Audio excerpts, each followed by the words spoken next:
¿Cómo están? La bienvenida a esta guarida. Jorge, me acaba de llegar un comunicado que quiero compartir contigo, con la gente.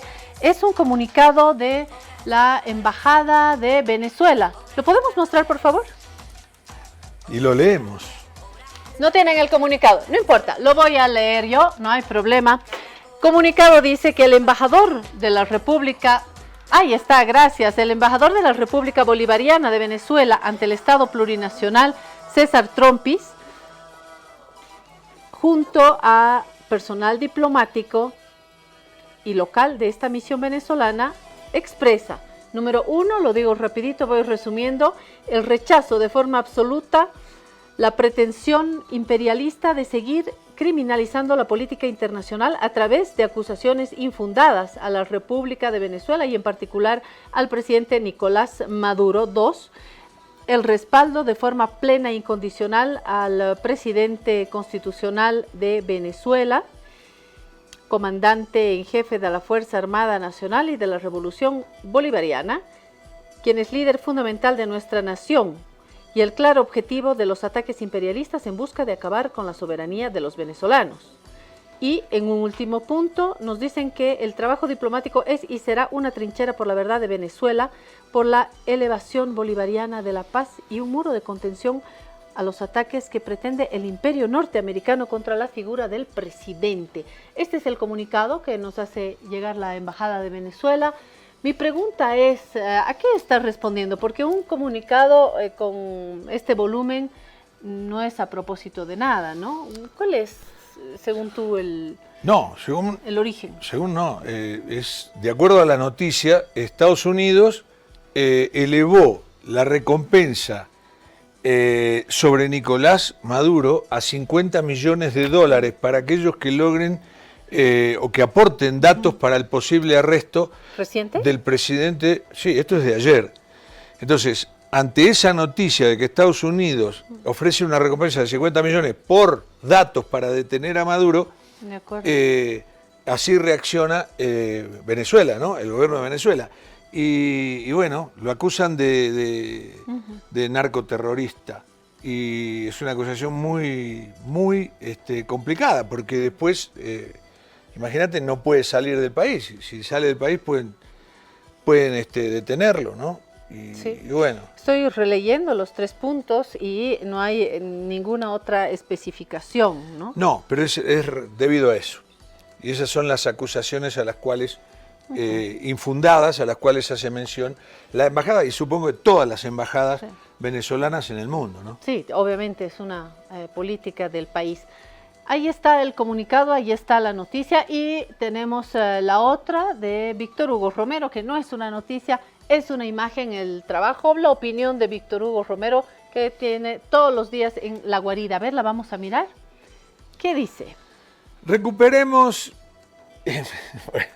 tachó el racismo en Bolivia, la economía le puso, ¿no? Claro.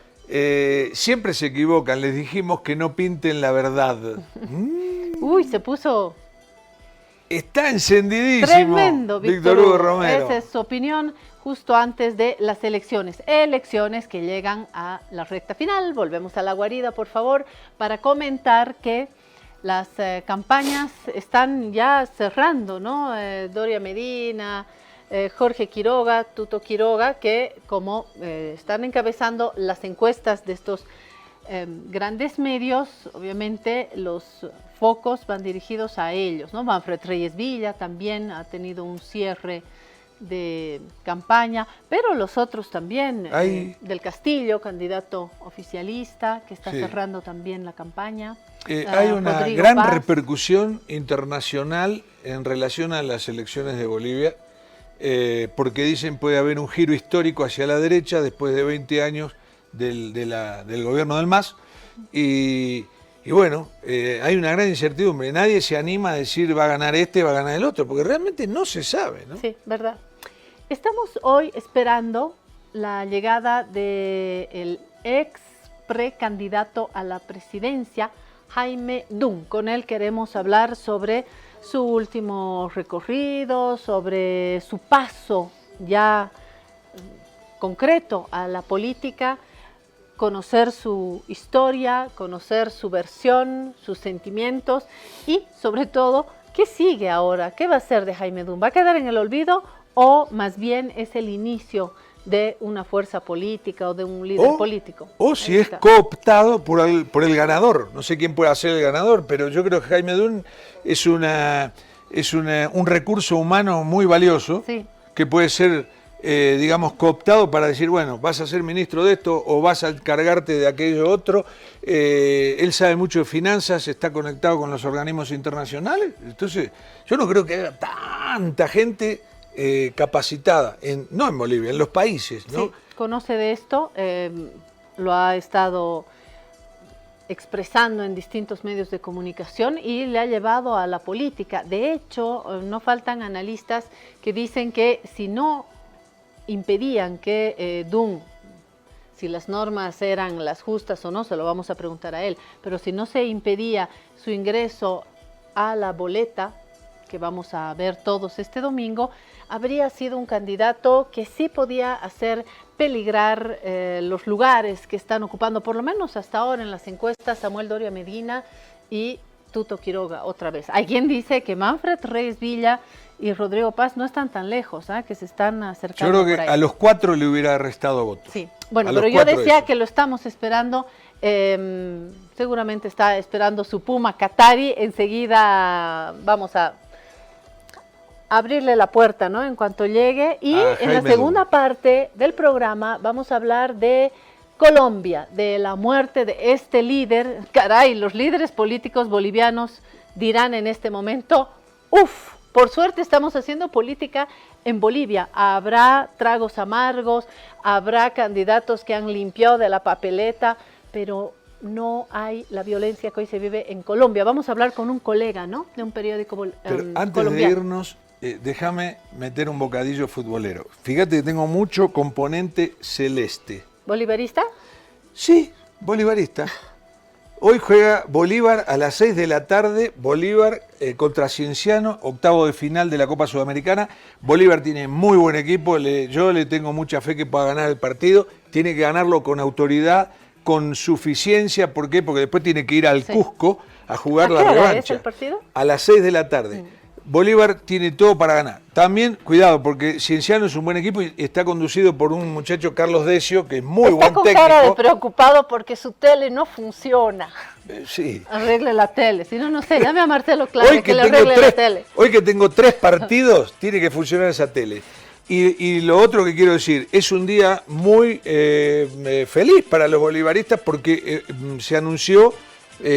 se firmó. Pongan volumen esa canción del Bolívar para que vean que se firmó, no se anunció, se firmó el contrato con la constructora, la misma constructora que hizo Ananta para la segunda etapa de la construcción del Estadio de Bolívar en Tembladerani. La primera etapa no se ve, vos ves todo liso, tierra, y vos decís, pero este es el Estadio de Bolívar. Yo dije, este es el Estadio de Bolívar, como diría un argentino, este es el Estadio de Bolívar. Sí, es el Estadio Bolívar. Lo que pasa es que dice que había como un río subterráneo debajo y hubo que hacer una gran canalización, es decir, todas obras de infraestructura que no se ven, pero que son importantes para ahora sí poner las columnas y empezar a hacer las tribunas. Construyan. Es hermoso tener un estadio y un complejo, lo sabemos los stronguistas hace tanto tiempo. Qué linda esta canción. ¿Le pueden subir un poquito el volumen? ¡Qué lindo! Así van a bailar las y los bolivaristas, ¿no? ¿Esto de quién es, José, que lo sabe todo? Jorge Eduardo, es la voz más bolivarista que yo conozco. Bueno, ¿sabes quién ha bailado muchísimo ayer? Johnny Fernández también, ¿ah? Johnny Fernández. Yo creo que él es bluminista, porque todo su partido es celeste, todo es celeste. Me estoy olvidando de una nota, por favor, no me quiero olvidar, porque nuestra colega Aislinn Jarro estuvo en una presentación muy interesante de Bagó. Yo a Bagó siempre le doy tiempo porque han sido los primeros en creer en esta guarida, los primeros en apostar por nosotros, y eso no se olvida, se agradece, se retribuye. Por eso Aislinn estuvo en una presentación y esto es lo que vio. No, y por refrenes. Yo cuando estoy mal me tomo un refrenes a la mañana y me levanta. Vamos a ver la nota. La paraba frente roja, especie endémica y amenazada en Bolivia. Esta vez, la guarida estuvo presente en la donación que Laboratorios Bagó entregó a la Asociación Civil Armonía, la organización que lidera su conservación. La empresa Bagó entregó un monto recaudado de 161.361 bolivianos. Laboratorios Bagó no solamente tiene esta causa de la protección y prevención obviamente de la parada frente roja, sino que constantemente estamos en búsqueda de nuevos proyectos, por ejemplo, ver la forma de apoyar a la parada frente azul en el oriente. También tenemos un programa de recolección de vidrio dentro de nuestro programa de RCE. Gracias a estos fondos, se realizarán programas de monitoreo, protección de nidos, educación comunitaria y restauración de su hábitat. Estamos muy contentos con Laboratorios Bagó. Estamos trabajando desde el año pasado con ellos con el apoyo económico. Las personas pueden apoyar primero conociéndolas. Nosotros como Asociación Civil Armonía tenemos bastante material que pueden ver, desde documentales, todo en nuestra página web, en nuestro Instagram, todo. Tenemos una página de YouTube. El mascotismo es una de las razones que esta especie está en peligro de extinción. Es decir, las aves no son animales domésticos que tenemos que tener en la casa. De ese modo, esto no es solo una campaña, sino un símbolo de esperanza. Todo lo que sea apoyar al medio ambiente, yo me voy a sumar, y a las especies que están en peligro, a las que no están en peligro también voy a apoyar. Nos vamos a la pausa y seguimos hablando de política. Le vamos a preguntar a Jaime Dun, me dicen que ya está llegando a esta guarida. Le vamos a preguntar cómo fue su paso y si va a salir corriendo o más bien volverá a hacer política. ¿Qué va a hacer Jaime Dun ahora que no está en la papeleta? Se lo vamos a preguntar, ya llega. Enseguida volvemos. ¿A quién me habré rezado? Me han invitado mate. Muy rico, Jorge, gracias. Y así con azúcar, como me gusta. Pero bien. Es un mate, no un micrófono. Eficaz. No es un micrófono, me tenés que devolver. Te salió muy bueno, ¿ah? Muy bueno. Yo voy a preparar próximamente sultana para invitar a nuestros invitados. ¡Ay, ya llegó, ya llegó! Jaime, hola, bienvenido. Claudia, ¿cómo estás? Qué gusto de verte. Gracias. Un placer. Es nuestra guarida. Jorge. Jaime, qué ¿cómo gusto, te va? Qué grande. gusto. El gusto es mío. Gracias, gracias. Ha crecido, yo lo veo más alto. ¿Así? Puede favor. ser. Creo que todo este correteo político te ha hecho crecer un poco. Asiento. Jaime, ¿agua está bien? Agua, por favor. Agua para Jaime. ¿No te has resfriado No, pero veo invierno. Que están bien equipados, por si acaso. Estamos súper equipados con mate, Refrianex. Resfrío no vamos a tener.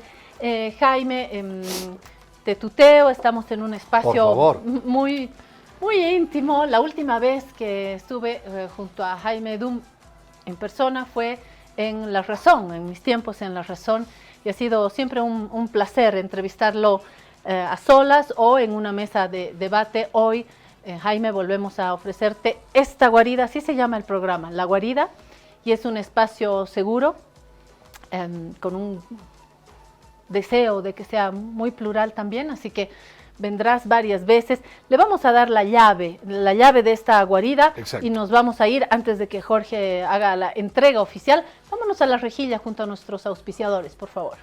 Si te resfrías, consigue alivio de día, descanso reparador de noche y fortalece tu sistema inmune con Refrianex sobres día y noche. Refrianex, siempre contigo, en cada momento. Señora, un paraguas, por favor. ¿Como este? El joven de Provi. El mismo. ¿No tuviera uno más grande? ¿Como este? Más grande. Más grande sería pues la sombrilla, joven. Sí, perfecto, señora. Es que ya viene. ¿Qué viene? La lluvia de premios de Banco Proden. Vuelven los sorteos para los que ahorramos en la procuenta de Banco Proden. Y si tú mantienes o incrementas tus ahorros, ya estás participando. Un ticket por cada 100 bolivianos que mantengas en tu procuenta. Y 2 tickets por cada 100 bolivianos que incrementen tu saldo. Gana miles de bolivianos. Con ganadores en el área rural y urbana. Si aún no tienes tu procuenta del Banco Proden, ábrelo hoy mismo y empieza a ahorrar. Porque cuando llamen Proden, ¡ganan todos! Banco Proden. Esta entidad es supervisada por ASFI. Actividad autorizada y fiscalizada por la Autoridad de Juegos.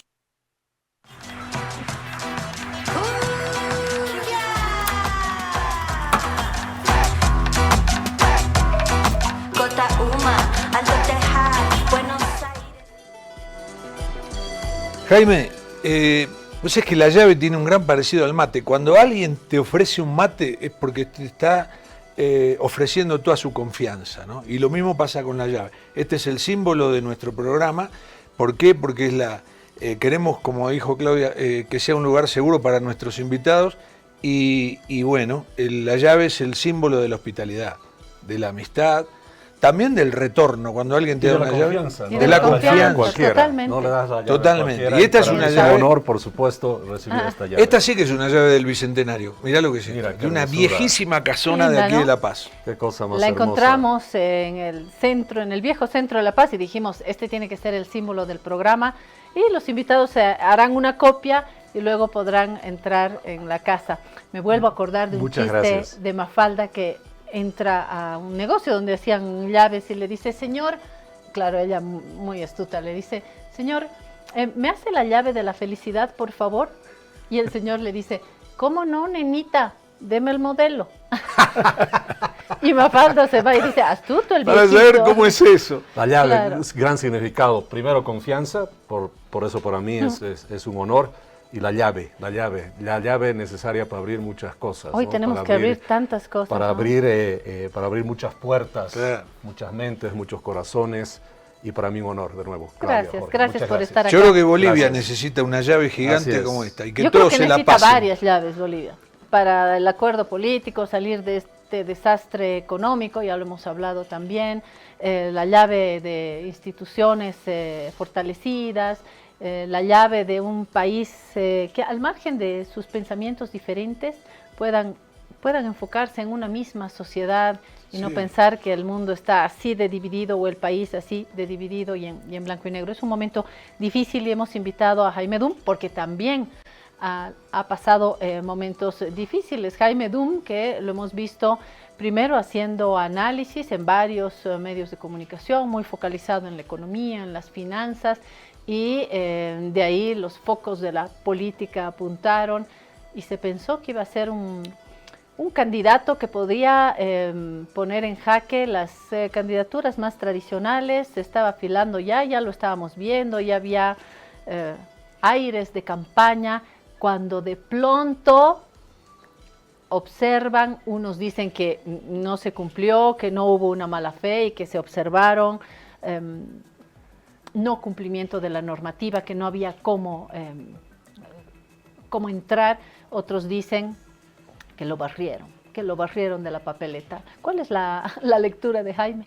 Bueno, primero decirte que justamente las llaves son necesarias en el país porque hay muchos candados.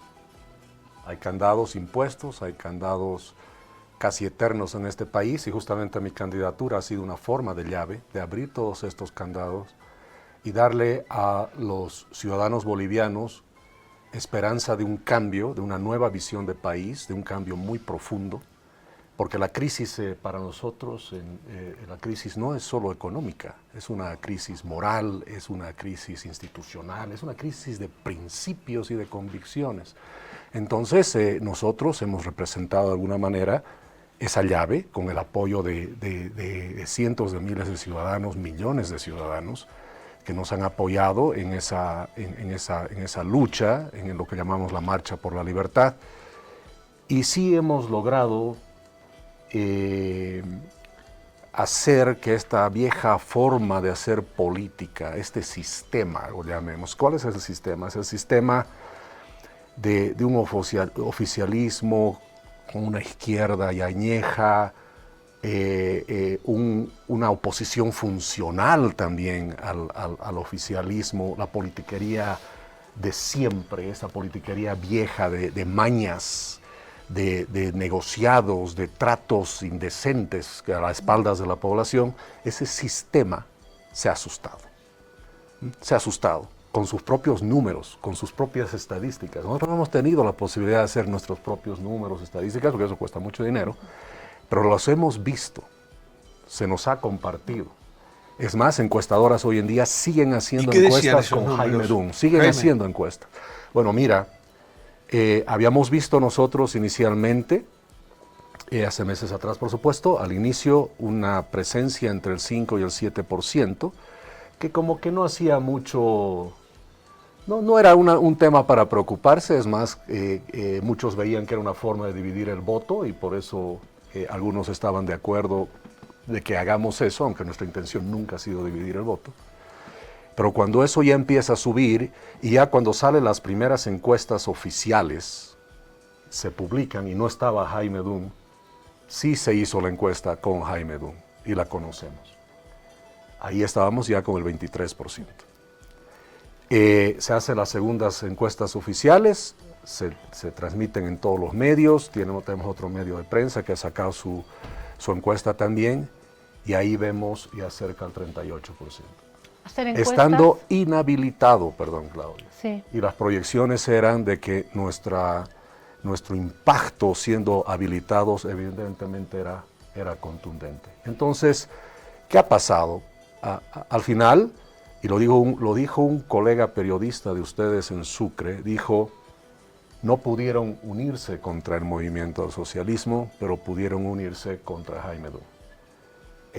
No le había dado yo importancia a ese comentario, pero cada día que pasa lo vemos con mayor evidencia de que no ha sido una inhabilitación normal, ha sido una jugada política disfrazada de proceso administrativo. He tenido una reunión importante con la Unión Europea también, que está investigando el caso. El caso está con investigación. ¿No? De seguimiento de Así es, se está investigando y me imagino otras inhabilitaciones también. Por supuesto, es parte del procedimiento, pero también hemos tomado conocimiento de equipos de investigación y análisis que se están interiorizando más en el tema por la fuerte evidencia de ciertas cosas que han sucedido, y yo simplemente he dicho, como cualquier ciudadano espectador, estoy ansioso por ver qué es lo que sale. Entonces esto no ha terminado. No ha terminado para nada. No se cumplió la norma y Jaime Dunn no cumplió con los requisitos y punto final. Está en entredicho y hay una investigación en curso. Así es. Además, la forma de cómo se hace la inhabilitación, ¿no es cierto? Una forma muy burda, con mucha sinvergüenzura, digámoslo de alguna manera, y por supuesto con un riesgo muy grande a quienes han hecho la inhabilitación, porque eso tiene consecuencias legales muy complejas, pero han decidido tomar ese riesgo. Recuerda, en la primera inhabilitación se presenta el certificado de solvencia fiscal en 4 páginas. La misma Contraloría hace una nota diciendo que lo tiene que hacer así porque su sistema no le permite sacar de otra manera. Es un tema que los ciudadanos que sabemos de cómo funcionan estas cosas. Y la resolución de inhabilitación se concentra solo en las primeras 2 páginas, donde hay un listado. Se hablaba de 33 deudas, al final se queda que son solo 18. Se dice ¿Había deudas? Sí. Habían deudas, 18, y las 18 estaban ya pagadas. Y los pagos se evidencian en las otras 2 páginas. ¿Cuándo se habían pagado? Se habían pagado en el periodo justamente antes del 25 de junio, entre el 2 de junio y más o menos 17 de junio. Pero te descuidaste, ¿no? Las habías pagado antes. No es así, da esa impresión. Sí. Lo que pasa es que aparecen estas deudas de pronto y al final nosotros, Claudia, ya no había tiempo para averiguar siquiera de qué son. Simplemente se dijo, ¿cuánto se debe? Tanto, se paga. Punto, ya no discutamos del tema. Porque no hay tiempo para argumentar. Y después se vio, por eso se hablaba de 33 y se termina en 18, ¿no es cierto? ¿Y cuál es la evidencia más contundente de que muchas de estas deudas aparecen recién? ¿Cuáles? Que en mayo me notifica la Alcaldía del Alto con una orden de congelamiento de mis bienes y mis cuentas bancarias por un caso de una deuda de hace 22, 23 años atrás. ¿Por qué recién se hace esa acción, Claudia? Si cualquiera que sabe de derecho sabe que esa acción como medida precautoria se toma al inicio de un proceso, no pues 25 años, 22 años después. Entonces... Aparte ya prescribe 22 años. No, más allá del hecho de cuando prescripción. Jaime está tramitando sus papeles para ser candidato. Bueno, justamente ya en los últimos días, cuando estamos haciendo el trámite, saltan todos estos. Y lo curioso es que en el mismo certificado decía con sentencia, pero no se sabía si era sentencia ejecutoriada o no, ¿entiendes? Entonces había un gran incógnita ahí. ¿Tú a lo largo de estos años no sabías de esto?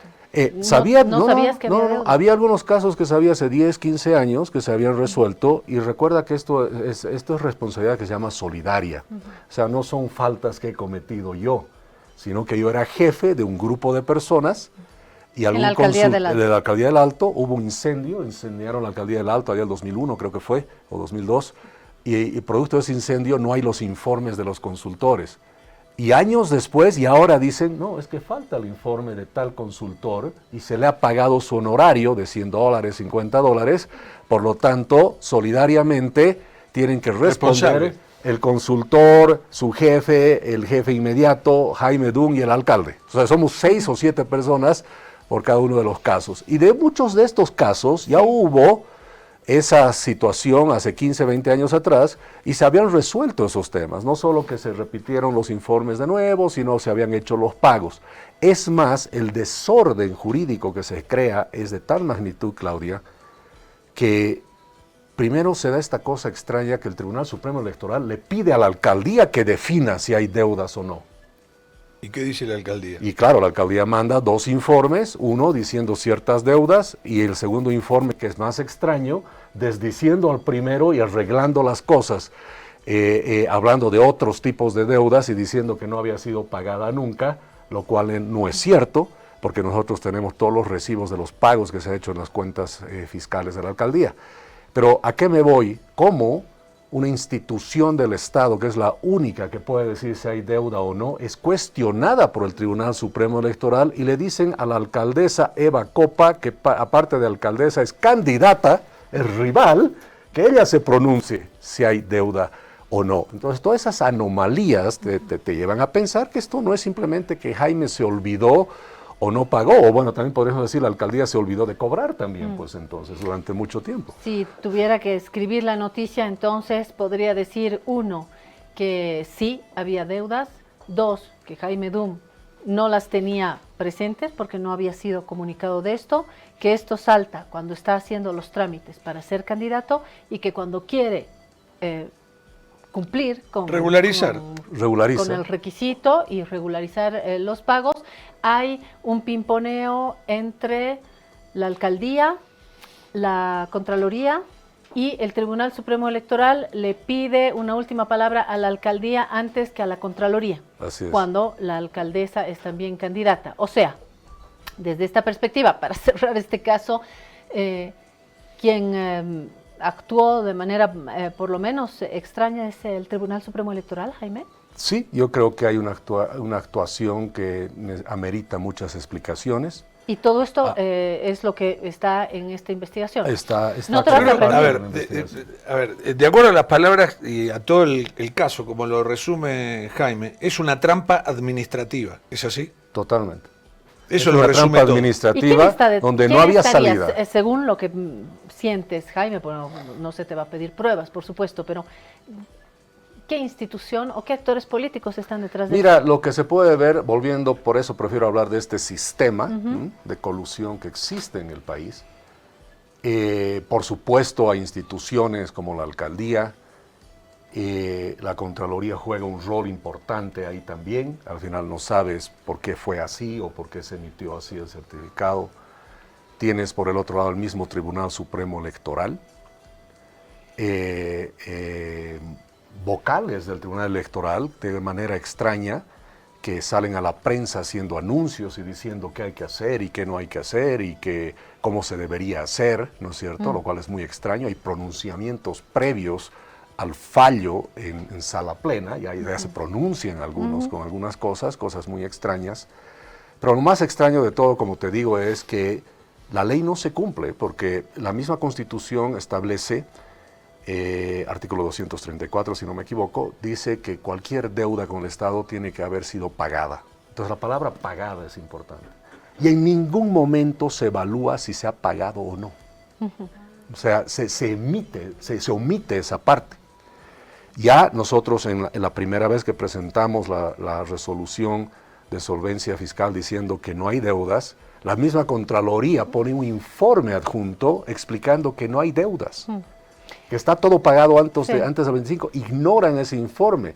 La segunda vez, nosotros presentamos de nuevo ya un informe de la Contraloría limpio, con fecha 7 de julio, adjuntamos otro informe de la Contraloría donde ellos dicen con fecha y hora cuándo se ha pagado, que todo es antes del 25, y no solo eso, sino las 18 resoluciones judiciales indicando que no se debe nada por cada una de las deudas.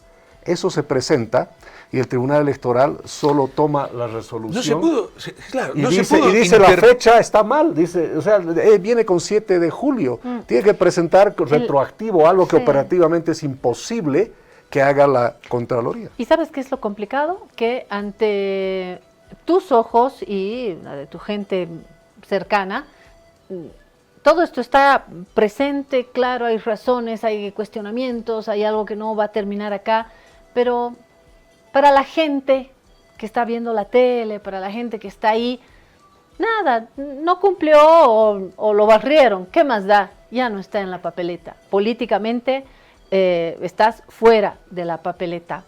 Jaime, otra vez, ¿qué sientes que está detrás, por no decir qué actores están detrás?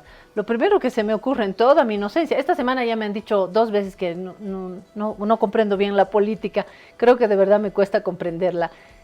Lo primero que se me ocurre es que quienes tienen interés primero en que no estés en la boleta son los partidos de oposición y no el oficialismo. El mundo masista más bien tendría que decir que entre Jaime Dun y que se repartan toda la torta opositora. Mejor, si nosotros estamos tan divididos, mejor que ellos también estén divididos y que no haya una candidatura fuerte.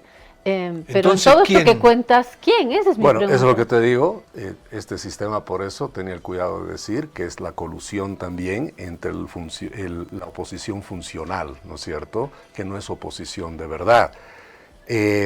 No vale la pena en este momento apuntar con el dedo a nadie porque hay una investigación, pero sí se sabe, se conoce de movimientos muy importantes que ha habido de varios partidos de la oposición, ¿no es cierto?, haciendo contactos, haciendo averiguaciones.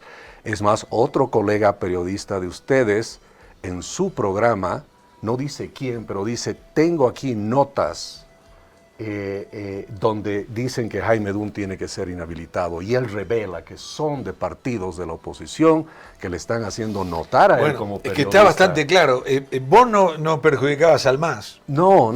Ahora, bueno, yo te diré, perjudico este sistema donde sí el MAS, por supuesto, también, pues. Sí, pero perjudicaba más al abanico de la oposición. Se perjudica más, por supuesto, a quienes ya han hecho de alguna manera una inversión muy grande, ¿no es cierto? Y de alguna manera ven un candidato que simplemente hablando la verdad con transparencia y proponiendo un nuevo país significa la destrucción de ese sistema, porque además nosotros lo hemos dicho claro, nosotros no estamos viniendo aquí a administrar este sistema y parcharlo, venimos a desmontarlo de raíz, con cambios profundos. Hemos hablado de cambios constitucionales, hemos apuntado con el dedo dónde están cada uno de los problemas y los cambios profundos que hay que hacer en el país. Entonces, esa idea de cambio profundo, absoluto, es lo que ha incomodado, por supuesto. Y yo por eso te digo, el mismo MAS, la misma oposición funcional debe estar celebrando todavía, pero en el fondo están muertos de miedo, porque saben que este movimiento ya ha arrancado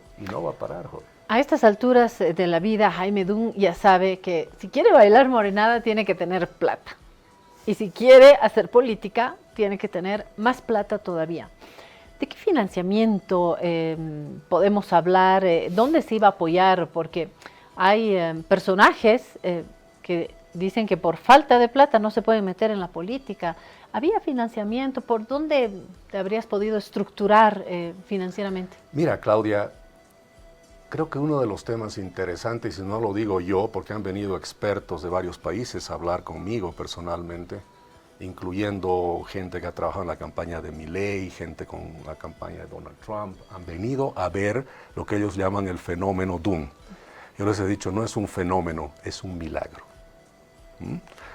Y un milagro donde por primera vez ha sido realmente el sentimiento más profundo de la gente que se ha manifestado en esas encuestas, en esos números, y eso ha descolocado a los que tradicionalmente hacen política prebendal, comprando votos, gastando millones de dólares en televisión, etcétera, etcétera. ¿Cuánto ha sido nuestro presupuesto de campaña, Claudia? En efectivo, lo único que había en efectivo, no has pasado los 5,000 bolivianos, por Dios. Entonces, ¿cómo se ha hecho todo eso?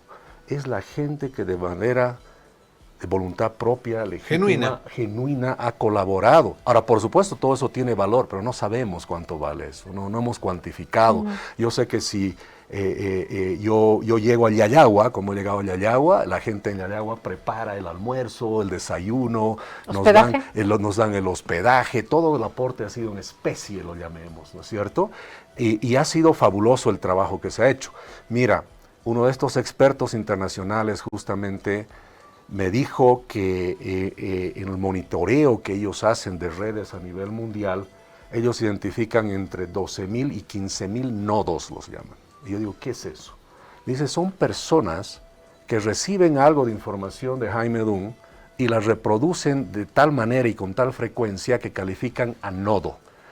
Conclusión, tienes entre 12,000 y 15,000 jefes de campaña. Y vos no los conoces, ni ellos te conocen a ti, pero el trabajo que hacen es de millones de dólares, equivale a millones de dólares. Entonces, el primer mito, Claudia, para hacer política de verdad en el país, no se necesita tanto dinero. Ese es el primer mito. Creo que realmente no entiendo la política, porque de verdad que hay que Pero política de verdad, la politiquería es la que cuesta. Hablando de política. Tienes que sobornar, pagar, tienes que hacer que el pensamiento de la gente se redireccione de otra manera, y eso, por supuesto, cuesta plata. Ahora, en cuanto barrieron, me encanta ese verbo, en cuanto barrieron de la papeleta a Jaime Dunn, ya estaban los hermanos políticos, los hermanos más afines, ¿no? Afín al MAS, bueno, pues hay también afín a las oposiciones que te dieron, Jaimito, papito, aquí te vamos a dar lugar, vente. ¿Cómo sentiste esos llamados? Más de un llamado. Bueno, primero comentarte que ese llamado ha habido desde antes que sea precandidato, inclusive.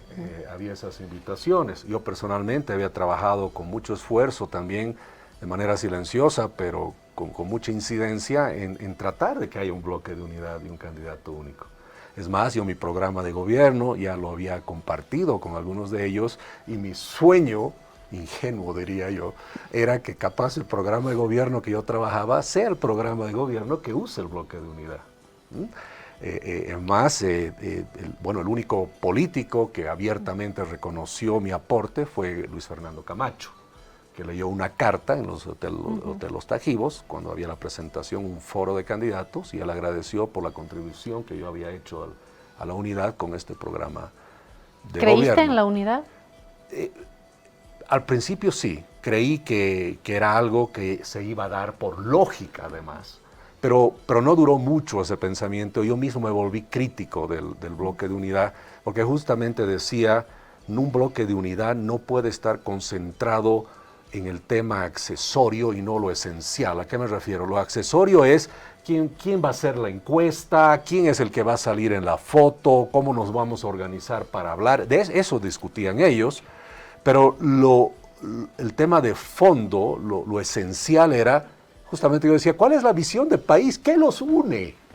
¿Qué los une? ¿Cuál es la propuesta para Bolivia? Es más, la lógica me decía, si es un bloque de unidad, tiene que tener un solo programa de gobierno, una sola línea, ¿no es cierto? Y darle el mensaje a los bolivianos de que hay unidad. Entonces lo que quedó claro es que no había unidad. Es más, te diré, Claudia, mi entrada en la arena política como candidato se da porque veo que cae el bloque de unidad.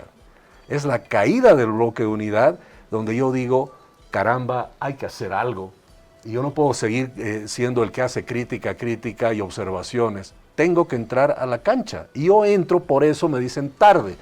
Bueno, en realidad era porque había la esperanza que el bloque de unidad funcione y no tenía sentido entrar, ¿no es cierto?, cuando hay un bloque de unidad que está tratando de funcionar. Estuvo acá, perdón Jorge, estuvo acá Ricardo Paz y dijo que todo esto se cayó por la miseria, la mezquindad, Así los es. egos. ¿Le das la razón? Totalmente, totalmente. Mira, además, hay mucho cuestionamiento sobre las encuestas, ¿no es cierto?, que es muy razonable ese cuestionamiento, pero nos pongamos a pensar qué rompe el bloque de unidad al final. Fue la encuesta. Yo lo vi de cerca. Cuando uno dice, yo voy a usar mi encuestadora, tú usas la tuya y usamos una tercera. Entonces, ¿qué estás diciendo? Yo no confío en vos, vos no confías en mí, ni los dos confiamos en nadie. Entonces, ¿cuál es el mensaje a la nación?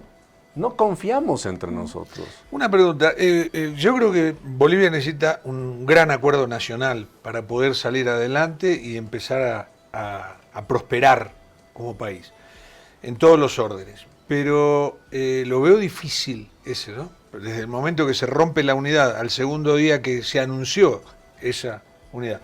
Y a lo que voy, ¿crees que es posible que, por ejemplo, gana Doria Medina, que lo coopte a Tuto Quiroga, que lo coopte a Rodrigo Paz, a Manfred, que se unan, que alguien coopte a Jaime Dun? Y si Jaime Dun está dispuesto. Bueno, mira, claramente los números nos muestran de que un tema bien importante, y creo que hay que decirlo, el movimiento al socialismo no es lo que era antes y ya no hay que preocuparse del movimiento al socialismo. Yo creo firmemente que ya está en su etapa final, es un movimiento moribundo, tiene poder todavía, pero moribundo. El único problema es que quiere llevarse a la tumba al resto de Bolivia con él. Ese poder está en Arce, está en Andrónico, está en Evo, está en Copa. De alguna manera ese poder está todavía más concentrado con Evo, creo yo. Y ese es el poder que tiene que morir solo, tiene que enterrarse solo sin llevarse a la patria con eso. Por eso yo creo que hay que dejar de darle tanta importancia, digamos, al tema, ¿no es cierto? Hay que dejar que eso muera y tiene que morir solo. Entonces queda claro que la llamada oposición es la que va a gobernar y sí están, como se ha escuchado decir, están condenados a tener que entenderse entre ellos. A mí lo que me preocupa, Claudia, es que esta politiquería que existe, y quiero hacer énfasis en eso. Una cosa es la política y otra cosa es la politiquería, no hay que confundir. Yo veo politiquería pura, simple y contundente en el país, no es política de verdad.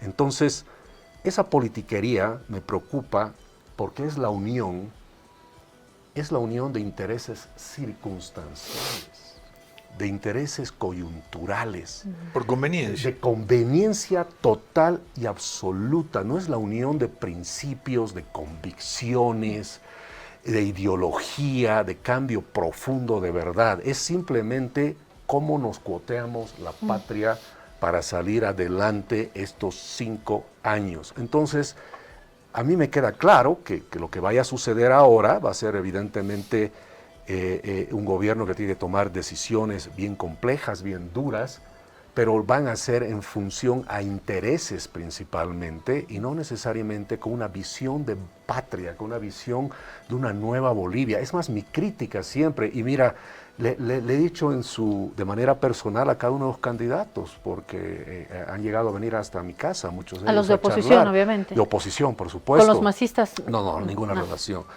Aunque ha habido invitaciones que han hecho, ¿no? Pero justamente les decía, y lo creo firmemente, el error que se está cometiendo es pensar que la crisis otra vez de Bolivia es simplemente una crisis económica. Entonces la concentración de la gente está en la falta de dólares, la falta de combustibles, pero... Lo previo es crisis política, es desastre político, institucional. Entonces la crisis de Bolivia es mucho más multifacética, es mucho más que eso. Entonces, sacar al MAS, ok, estamos de acuerdo, trabajamos con eso. Resolver la crisis económica, sí, pero la crisis es coyuntural. La crisis es coyuntural, se va a resolver. Y yo pregunto, después de la crisis, ¿qué viene? Sí. Y ahí la gente no tiene respuesta. ¿Cuál es la visión de país después de la crisis? Coincido, Jaime, en que no sacaron al MAS.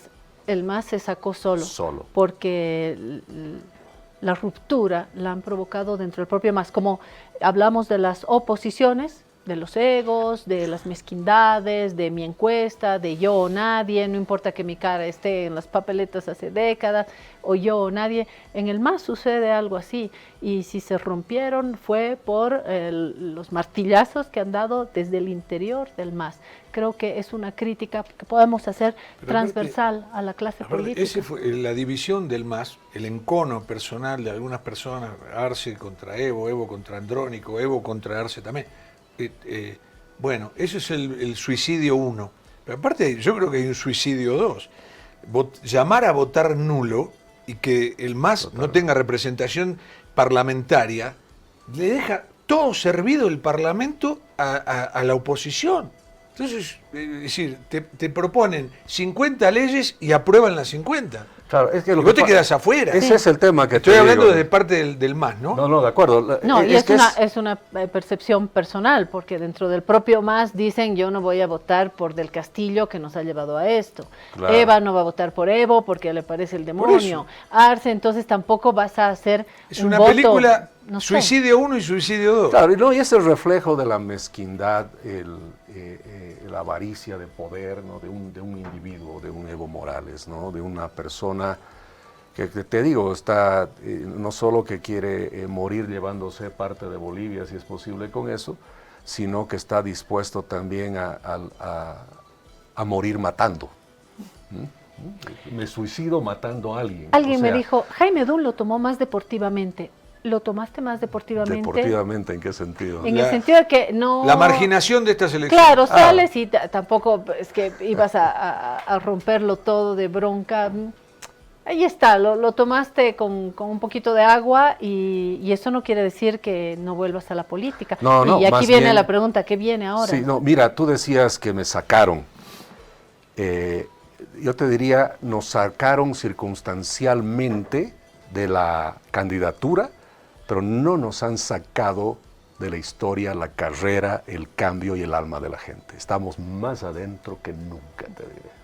Tendrán que esperar 5 años. Así que, no, y las subnacionales, estamos viendo cómo con las ideas liberales podemos entrar ahí con cuadros jóvenes, nuevas ideas, nuevas propuestas para el país. O sea, ni siquiera de aquí a 5 años, ya estamos en la constitución de un partido político, ya estamos trabajando en eso, o sea, estamos más adentro que nunca. Esa es una primera aclaración. Sí, para no cometer ese error de que después hay que pedir por favor que alguien te preste una sigla. No, porque es parte de la politiquería, ¿no es cierto? El tener y la primera pregunta que te hacen cuando te sientas con una sigla es ¿cuánto pones de plata para nosotros y qué vamos a hacer con Beni? ¿No? O sea, es coteo total y plata. ¿Es así? Es así. Es así, ¿no? Y lo digo ahora yo sin no tengo por qué no decirlo, ¿no es cierto? Entonces, cuando yo decía, estamos aquí juntos para salvar la patria, ellos te salen con cuánta plata vas a poner y qué se va a hacer con Pando, con Santa Cruz y qué sé yo. Y el cuoteo de también y el diputados, cuoteo, que continúa hoy mismo, ¿no es cierto? Jaime, a cambio del apoyo tuyo, te doy esto, te doy el otro, y otra vez les decimos, no se trata para nosotros, otra vez, nuestros principios, las ideas de la libertad, no son cosas que se cuotean, no se hacen por espacios de poder, no forman parte de una ecuación aritmética de cuánto sumas si vienes aquí o vas para allá. No funciona así. Así te trataron los actores políticos. ¿Cómo te trataron, Jaime? ¿Cómo te tratamos los medios de comunicación en este tiempo? Ya no hablo de tu faceta analista, sino ya precandidato. Mira, yo al comienzo no me daba cuenta del tratamiento que tenía, en el sentido de un tratamiento muy abierto, muy honesto, como tiene que ser, porque me parecía que todo eso obviamente es normal, ¿no es cierto? Y así debe de ser. Y digo, no me daba cuenta, ¿por qué? Porque hablando con otros candidatos mismos, porque me tomaba un café y qué sé yo, ellos me explicaban los problemas que tienen, ¿no? con los medios de prensa y unas cosas terribles que yo decía, Dios mío, parece que yo estoy en otro país porque yo no tengo ninguno de ese tipo de cosas. Más bien, Yo he atendido todas las entrevistas que he podido, más bien me arrepiento de muchas, no las puedo hacer porque se cruzan con agenda. Nunca me he fijado de qué medio es y por qué, o más o menos de qué línea es, pero lo que ha quedado claro, Claudia, Jorge, para mí, y lo digo con mucha sinceridad y honestidad, en el ámbito periodístico, en el ámbito de la prensa, la gran mayoría son periodistas profesionales, honestos, gente que quiere hacer las cosas bien, y muchos son justamente víctimas por hacer las cosas bien. Porque eso es lo que está mal en este sistema. Se castiga al que quiere trabajar honestamente, se persigue al que quiere hacer las cosas bien, se extorsiona al que dice la verdad, ¿no es cierto? Y ese es el tipo de Bolivia que hay que cambiar. Entonces me he dado cuenta que la gran mayoría, muy pocas excepciones, no caen en esa descripción.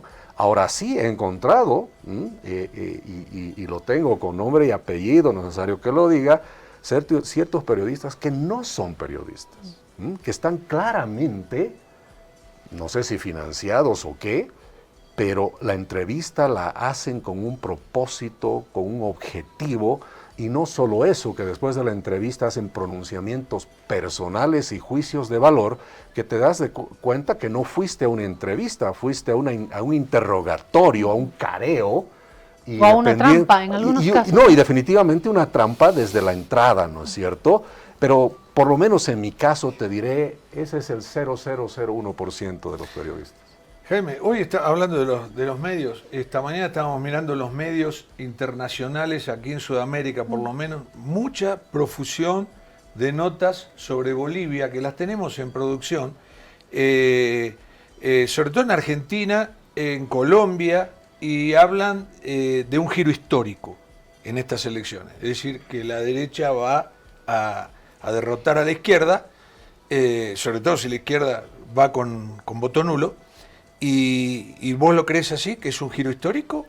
Creo que es la oportunidad de un giro histórico importante, porque el giro histórico no puede simplemente ser quién gana las elecciones, es sino qué haces con ese poder circunstancial que te han dado. Podríamos ver titulares, si nos muestran tal vez en una media pantalla, podríamos leer los titulares a los que hace referencia Jorge, ¿no? Para ver qué se está diciendo, porque nos alegramos también cuando hablan de nosotros, ¿no? Hace mucho tiempo dijimos, wow, salimos en CNN, si nunca salíamos en CNN, y ahora los medios están hablando de nosotros, ¿no? Un poco, ¿qué dicen en el mundo? Ahí, a ver, elecciones en Bolivia, en el último debate presidencial, solo se presentan 3 de los 8 candidatos. Esto es de Clarín.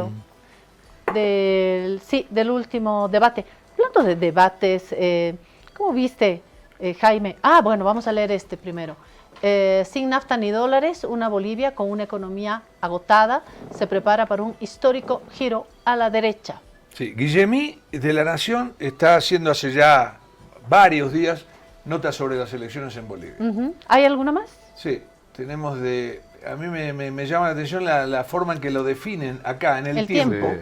Bolivia vota con la izquierda dividida. ¿Se avecina otro golpe contra la ola rosa? Eso es el término que me parece novedoso, ¿no? La ola rosa es la izquierda. ¿Hay alguno más? No. Entonces le pregunto a Jaime, Jaime, ¿cómo viste los debates cuando estaban los candidatos ahí en las pantallas de medios masivos, en la televisión, en las redes? Dijiste, qué buen debate, bien, me habría gustado estar ahí, o pucha, si hubiese estado, ¿qué habría hecho yo? O fueron pobres. Creo que los debates fueron muy pobres, la forma además como se establecieron también. Yo creo que en el debate tiene que haber debate de verdad y tiene que haber el tiempo suficiente para incidir en las ideas, claro, tiene que haber más libertad, muchas limitaciones a que fluyan las mismas ideas, ¿no es cierto? Y la trampa también de no sé qué decir y entonces, Jaime, sí. Ya se acaba y listo. No, de acuerdo, no, pero sí tenía un sentimiento, una frustración y yo decía, ¿cómo me encantaría tener esa magia de yo entrar ahí adentro? De aparecer ahí adentro y estar al medio, ¿no es cierto? Porque primero veía cosas no solamente incorrectas, sino otra vez la dirección en la cual se lleva a la gente, ¿no? Creer que el problema es la falta de combustibles, de dólares, no hablar de una visión de país, de una propuesta que la gente quiere escuchar, eso de que se insulten al uno al otro.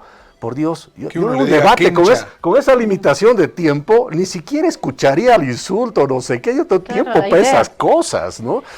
Además, te demuestra la pobreza que tenemos en la politiquería, pero una de las cosas que sí me ha impactado muchísimo, y por eso ese título de la derecha, qué sé yo, que habrá que revisarlo, pero cómo un candidato le dice al otro, ¿cómo en tu gobierno vas a conseguir combustible a 5? Y él dice, es que mi gobierno va a hacer esto.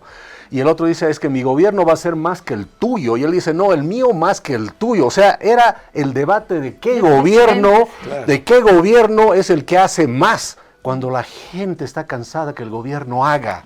La gente lo que quiere es que el gobierno haga lo menos posible. Y ahí era el debate de quién es el más grande, el Estado más grande, el centralismo más grande.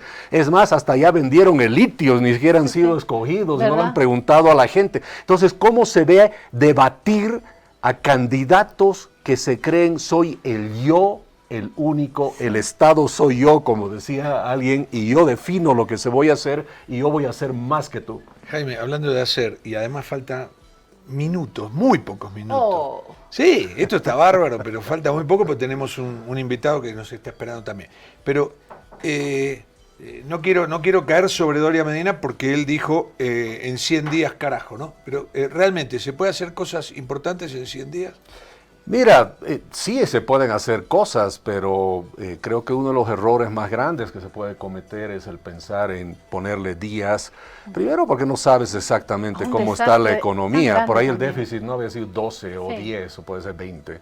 Pero más allá de ese hecho, otra vez es concentrar de que los problemas de Bolivia, como dice ahí, ¿no? Sin nafta ni dólares. No, pero Bolivia está sin nafta, está sin dólares, sin instituciones, sin seguridad jurídica, sin igualdad ante la ley. Sin candidatos que enamoren. Un centralismo secante, sin una visión de país, sin renovación. El problema es más grande. 100 días es muy poco. Jaime, unita más, por favor. Estuvimos con el analista, el politólogo Marcelo Silva ayer. Okay. Y él decía, cuando hablamos de las propuestas de Estado, porque yo le decía, bueno, el más equivocado, no guste, no planteo una propuesta y tuvo un despliegue de tiempo del que no se puede quejar.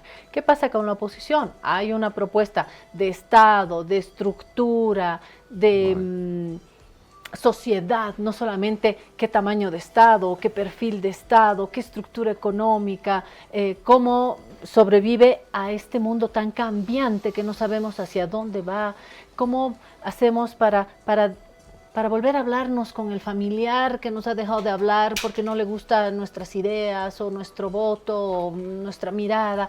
¿Cómo hacemos en todo esto? Le decía Marcelo. Lo está planteando la oposición, que también, como el MAS tuvo tiempo para desplegar su modelo, la oposición tuvo también muchísimos años para plantear un país. Y Marcelo me decía ayer, nos decía ayer en esta guarida, que lo ha preguntado y decía, off the record con candidatos, lo he hablado, y me dicen, mira, vamos a ver. Porque ahora lo que hay que hacer es apagar este incendio, las colas, la gasolina, el precio, y cuando resolvamos esta crisis, cuando apaguemos este fuego, las llamas principales, ahí nos vamos a sentar para plantear algo. Yo digo, ¿recién se van a sentar? No, pero muy mal. Y lo que dice Marcelo, coincido con él, y coincido con lo que tú dices, ese es otra vez el problema que vemos en el país. ¿Cuál ha sido la diferencia en nuestra propuesta como NGP? Que veíamos la Bolivia después de la crisis. Hablábamos de eso. Siempre decían, Jaime, de un analista financiero, se esperaba que hable de la inflación, el déficit. En ningún discurso hablamos de temas económicos. Hablamos de la nueva patria, de la nueva relación que debemos tener los ciudadanos con el Estado. Es así nuestra propuesta y eso le ha gustado a la gente. Una propuesta de refundación. Por eso te decía, no era administrar el sistema, era desmontarlo y volverlo a armar. y lo hemos hablado con detalle, y nuestro llamado Programa Nacional para la Generación de Riqueza es el desmantelamiento del sistema actual y la creación de uno nuevo, que valga la aclaración, será entregado a cada candidato y cada uno lo tiene, y entiendo que lo están ¿Cómo leyendo. podemos calificar a esa mirada? ¿Es neoliberal, es privatizadora, es derecha, es conservadora, es liberal a secas? ¿Qué etiqueta le pondría? Las ideas de la libertad, ¿no? A mí no me gusta hablar mucho de izquierda, derecha, porque todo eso se mimetiza, se confunde. La libertad, el respeto a la vida, a la propiedad privada, la seguridad jurídica, el empoderamiento de los ciudadanos, libres mercados, apertura total y absoluta, el estar convencidos de que nunca nos vamos a volver ricos vendiendo no cosas entre pobres. Hay que abrir Bolivia al mundo en la generación de riqueza, no la redistribución de riqueza. ¿Qué lo llaman a eso? No me importa, pero eso es lo que nosotros hemos propuesto, ¿no es cierto? Y esa es nuestra propuesta y ha enamorado a mucha gente. Mira, mantengamos las diferencias, por supuesto, pero escuché a otro analista decir algo bien importante. Él dijo, 2003-2005, Evo Morales es exitoso porque propone una visión de país nueva. Equivocada, por supuesto, pero hace una propuesta. Claro.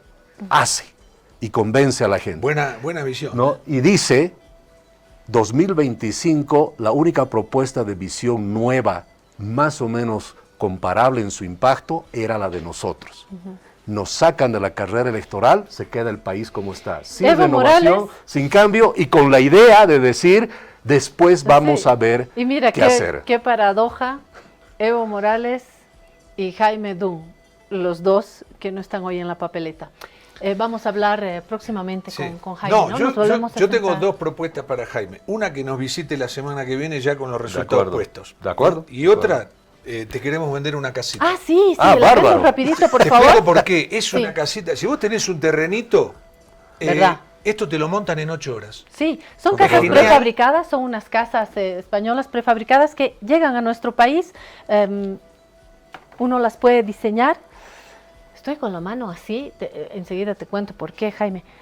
Uno puede decir que yo quiero una habitación, 2 habitaciones, más grande, más pequeño. Se necesita obviamente la losa, el terreno, las conexiones básicas y esta casa ARPA. Sí, es una cosa, mira, como lo que vos propones. Esa impresión con inteligencia artificial. No, pero es una cosa, mira, materiales buenísimos, muy Ahí resistentes. está. Mira, Jaime, se arman así. Mira, resisten 250 kilómetros por hora el viento, ¿no?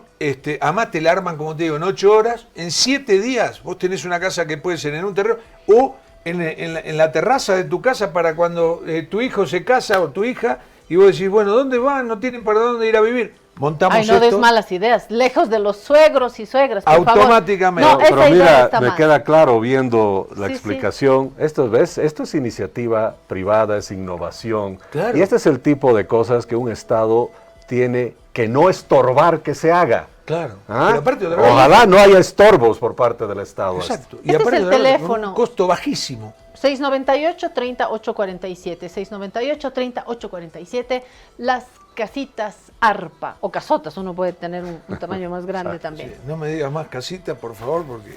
Sí, y no digas que uno va a ir a vivir con los suegros o las suegras.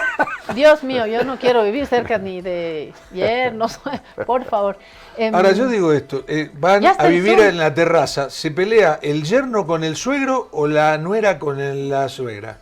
No, yo creo que hay que tener a los hijos e hijas. Lo dejamos ahí, lo contestamos mañana. Lo dejaremos ahí y vamos a volver a hablar con Jaime Dunn.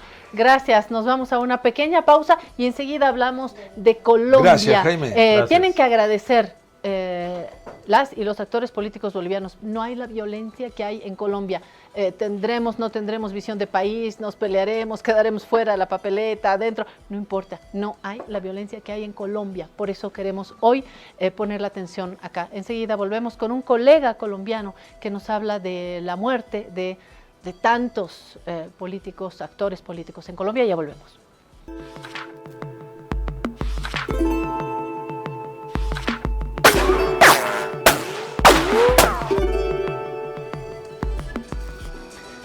John, bueno, gracias por estar con nosotros. Aquí estamos con Claudia Benavente en La Guarida y y te queremos preguntar qué sintió el ciudadano colombiano cuando se enteró.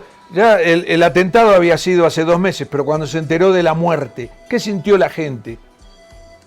Mira que yo creo que los 2 meses que pasaron, 2 meses y 4 días, en realidad desde el 7 de junio, cuando ocurrió el atentado en el occidente de Bogotá, a plena luz del día, en un sector muy transitado, seguro de Bogotá, y allí fue donde ocurrió este atentado criminal. Pero yo creo que estos 2 meses de alguna manera le sirvieron al país para prepararse para algo que nadie quería, por supuesto, pero que muchos pensaban inevitable. Fueron 2 disparos a la altura de la cabeza que impactaron de frente al senador. Y la esposa de él, que se llama María Claudia Tarazona, lo decía el lunes, que esos 2 meses le dieron tiempo para prepararse. Yo particularmente, que llevo mucho tiempo en este asunto y que viví la época del narcoterrorismo en Colombia, creo tal vez que estos 2 meses sirvieron para que se atemperara un poco la reacción política y social de lo que fue este crimen, pero lo que te puedo decir también es que en este momento el país está pidiendo que se baje la polarización política. Colombia ha vivido un momento desafortunadamente de mucha pugnacidad política. El presidente de la República, que es Gustavo Petro, no contribuye a bajar esos términos de pugnacidad. No hay una responsabilidad del gobierno, nadie lo podría decir en este crimen, pero sin duda la polarización contribuye a un país como este que tiene desafortunadamente una historia de violencia muy marcada. Y hay políticas de gobierno que han servido para hacer más grandes a los grupos a los que hoy la Fiscalía señala. Aquí hubo algo que se llamó la paz total, que no ha funcionado para nada, pero que permitió que los grupos armados crecieran. Y hay 2 grupos particularmente señalados, las disidencias de las FARC, y ayer el presidente de la República en una intervención mencionó al ELN. Y estos 2 grupos tuvieron negociaciones de paz con el gobierno que no sirvieron, tuvieron unos tiempos para poder crecer de inactividad de la fuerza pública y están aparentemente relacionados con este caso. En ese orden de ideas, pues hay mucha tensión política, hay un llamado para que desescale el discurso, pero tenemos que esperarlo y además esto está ocurriendo a menos de 10 meses de las elecciones presidenciales en Colombia. Justamente, John, gracias por estar en nuestra guarida. Cabalmente lo que nos preguntamos en la región, me imagino en Colombia también, es si es un tiempo diferente de aquellos oscuros capítulos de la violencia colombiana, o es que se va a retornar. ¿Este es un paréntesis o es que Colombia corre el riesgo de ingresar en un capítulo oscuro nuevamente? Pero Claudia, Colombia hace 35 años estaba viviendo una crisis de seguridad enorme, el reto de un narcotráfico desbordado, Pablo Escobar a la cabeza. En ese tiempo, entre agosto y marzo, agosto del 89, 18 de agosto, y marzo, abril del siguiente año, 90, mataron a 3 candidatos presidenciales, entre ellos a Luis Carlos Galán, que era el fijo presidente de Colombia en las elecciones de 1990, en una manifestación en una población cercana a Bogotá. Fue un crimen cometido por la mafia, pero además apoyado de alguna manera por fuerzas corruptas del Estado, porque el esquema de seguridad estaba infiltrado y hoy uno de los condenados por la muerte de Galán es el director del Departamento Administrativo de Seguridad, se llamaba DAS, que era el encargado de cuidar a Galán y a otros políticos que también fueron asesinados. Era un gran reto para el Estado colombiano, para la sociedad, y en efecto eran años muy complicados. Después siguió la guerra desbordada en Colombia, que finalmente ha venido bajando. Yo creo que esto no es igual, no es la misma situación, pero corremos riesgo de que la escalada siga siendo mayor. Colombia firmó la paz con las FARC en el año 2016, hubo un leve periodo de transición de paz, pero estamos volviendo a épocas en las que los grupos armados están volviendo a coger fuerza. Hoy tenemos en Colombia 253.000 hectáreas de coca, que es la extensión más grande de todo el mundo, mucho más que lo que tiene Bolivia, mucho más que lo que tiene Perú juntas. La producción de cocaína está desbordada, ha llegado a niveles históricos y eso es gasolina que se le mete a la candela del conflicto y la candela de la violencia.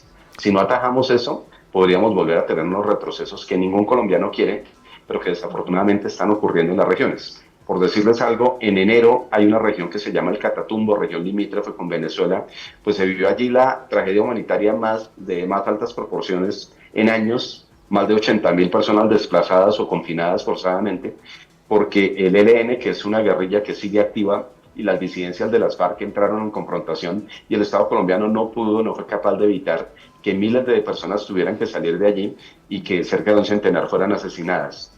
Lo que estamos viendo hoy es que en algunas regiones del país desafortunadamente cada vez más crecientes, pues lo que estamos viendo es que los grupos armados están volviendo a coger fuerza, están volviendo a imponerse y el Estado tiene que frenar eso si no queremos que lleguemos a los niveles de los 90s y 80s. John, ¿cuáles serían esos grupos sindicados por la Fiscalía que han perpetrado este asesinato contra Miguel Uribe? Mira, este crimen tiene particularidades varias. El responsable es un joven de 15 años, un niño, que está ligado a ollas del narcotráfico, le llamamos acá, que son sitios de consumo y de venta de drogas. O sea, son grupos criminales urbanos los que han perpetrado el crimen. Un muchacho de 15 años apoyado por una estructura que le permite llegar hasta el candidato, que estaba muy mal protegido, tenía un esquema de seguridad muy endeble. Ustedes vieron, seguramente todo el mundo vio esos videos. Pues la persona llega a 2 metros del candidato y le puede disparar sin que nadie se interponga en su camino.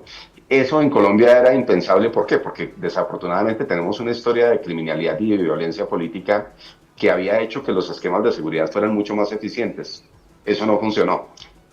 Y lo que se ha llegado a determinar de alguna manera es que esta estructura habría sido contratada por otra, eventualmente por la Segunda Marquetalia. La Segunda Marquetalia es una disidencia de las FARC, comandada por un excomandante de las FARC que está refugiado en Venezuela, que se llama Iván Márquez, y hacia allá apuntan todas las investigaciones. Pero ayer el presidente Petro dijo que también el ELN, que es una guerrilla, como les decía, que ha negociado la paz con el gobierno, pero que finalmente no ha llegado a nada, también dice el presidente que hay posibilidades de que el ELN estuviera metido allí. Y lo que dice el presidente es que estas dos guerrillas habrían sido como los grandes empresarios criminales, pero que habría habido financiamiento del narcotráfico. Él tiene la teoría de que es para desestabilizar a su gobierno. En realidad Miguel Uribe era un dirigente de oposición, muy férreo opositor a Petro, y lo que se está viendo aquí de alguna manera es que no veíamos en Colombia hace 35 años, grupos armados que creen que pueden matar a un candidato a la presidencia de la República y seguir operando en el país, seguramente con intenciones de doblegar al Estado, de intentar lograr negociaciones más ventajosas. Pero ese factor de que lo puedan siquiera pensar y que además lo logren hacer, pues no estaba ocurriendo en Colombia hace muchos años. Habíamos avanzado mucho y desafortunadamente aquí hay un retroceso grande en seguridad y también en inteligencia, porque la inteligencia policial, la inteligencia militar, que era capaz de prevenir estos intentos que siempre los han hecho, pues esta vez no funcionó y funcionó pues bastante mal. Ahora, ¿cuál sería el móvil, no? ¿Cuál sería el móvil? ¿Eliminar a un actor político que podría ganar las próximas elecciones o qué? El móvil es difícil de establecer todavía. Yo pensaría que el móvil era más desestabilizar, mandar un mensaje de poderío, porque Miguel Uribe claramente era un candidato de oposición, pero era un candidato de oposición que estaba en la carrera. Hay 70 candidatos en este momento en Colombia, precandidatos aspirando a finalmente llegar con una candidatura viable el próximo año. Él estaba apenas en la carrera y lo que yo creo tal vez es que atacando a esta persona que sí era de oposición, lo que los que ordenaron este crimen seguramente querían enviar algún mensaje de poderío y de decirle al país que tenían la capacidad para lograr esto. Como les digo, la gran falla es que siquiera haya alguien que crea que pueda hacer esto y salir impune y que lo logre perpetrar.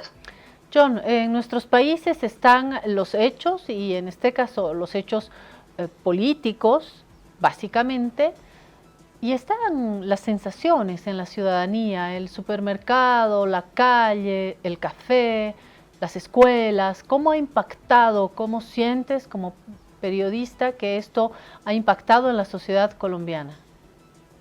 Pero aquí hay una generación de colombianos que afortunadamente no conoce la historia, pero hay muchos colombianos que sí la vivimos. La época que les contaba yo del narcoterrorismo, de los candidatos asesinados. Lo que ustedes van a ver hoy seguramente a través del tiempo y de todos los medios en Colombia es a miles de personas despidiendo a Miguel Uribe.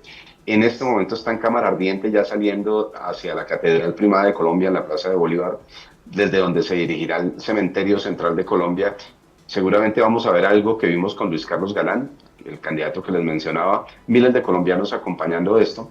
Y al final de toda esta situación tan compleja, yo creo que lo único que puede esperar Colombia, y hay que pedírselo en primer lugar al presidente de la República y a su gobierno, es que haya un desescalamiento del conflicto, del discurso. Desafortunadamente, como les decía, la política aquí es muy agresiva y ese ha sido un pedido general. pero también el gobierno tiene la responsabilidad de garantizar que en Colombia haya elecciones el próximo año en los calendarios establecidos, que los candidatos puedan hacer campaña segura y libre, pero sobre todo que los colombianos puedan votar libremente, porque ese poder que les digo que tienen los grupos armados en las regiones también se dé el día de las elecciones. Aquí hemos tenido etapas, años negros en los que los grupos armados intentaron elegir alcaldes, gobernadores, y eso es un riesgo que en este momento empieza a coger otra vez fuerza en Colombia. Tenemos unos meses para atajar esa amenaza. Y por eso estaremos pendientes, nos tenemos que ir. Sí, no, lo último es, en 2 palabras, ¿qué ha dicho el presidente de todo esto? ¿Cuál es el mensaje básico? El presidente Petro primero dice que, y claramente esto es claro, que su gobierno no tiene nada que ver con este crimen y no hay ningún indicio en las investigaciones que lo señale, pero el ambiente que ha generado, como les decía, es un ambiente de pugnacidad que de alguna manera contribuye. Pero lo que ha dicho el presidente es que este crimen de alguna manera intenta desestabilizar su gobierno, que es una narrativa que ha tenido no solamente con este caso, sino con muchos otros. Lo que esperamos todos los colombianos es que finalmente el gobierno empiece a tomar medidas para que la seguridad, no solamente para los candidatos, para todos los colombianos, sea visible, no solamente en Bogotá, donde ocurrió este magnicidio, sino en todas las regiones, sobre todo en esas regiones donde el Estado poco aparece. Gracias, ahora sí nos vamos. Gracias, John. Un abrazo grande.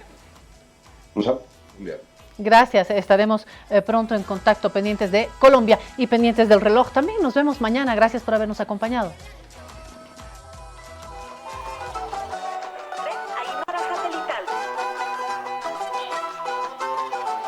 Primer plato, Radio Cutipa.